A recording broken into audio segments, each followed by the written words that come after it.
नमः शिवाय ॐ नमः शिवाय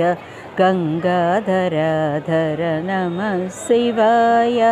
ॐ नमः शिवाय ॐ नमः शिवाय गंगाधराधर नमः शिवाय नागेन्द्रहाराय त्रिलोचनाय भस्मङ्गरागाय महेश्वराय नित्याय शुद्धाय दिगंबराय तस्मै नकाराय नमः शिवाय नमः शिवाय ॐ नमः शिवाय गंगाधराधर नमः शिवाय मंदाकिनी सलिल चंदन चर्चिताय नंदीश्वर प्रमदनाथ महेश्वराय मंदार पुष्प बहुपुष्प सुपूजिताय तस्मै मकाराय नमः शिवाय नमः शिवाय ॐ नमः शिवाय गंगाधराधर नमः शिवाय शिवाय गौरी वदनाब्ज भृंग सूर्याय दक्षध्वरनासकाय श्रीनीलकंठाय वृषध्वजाय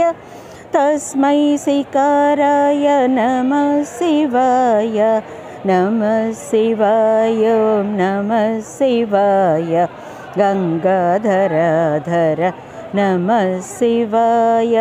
वसिष्ठकुम्भोद्भव गौतमादि मौनीन्द्रसेवार्चितशेखराय चन्द्रार्कवैश्वानरलोचनाय तस्मै वकाराय नमः शिवाय नमः शिवाय ॐ नमः शिवाय गंगाधराधर नमः शिवाय यक्षस्वरूपाय जटाधराय पिनाकहस्ताय सनातनाय दिव्याय देवाय दिगंबराय तस्मै मकयकाराय नमः शिवाय नमः शिवाय ॐ नमः शिवाय गंगाधराधर नमः शिवाय पंचाक्षरमिदं पुण्यं यः पठेत् शिवसन्निधौ शिवलोकमवाप्नोति शिवेन सह मोदते।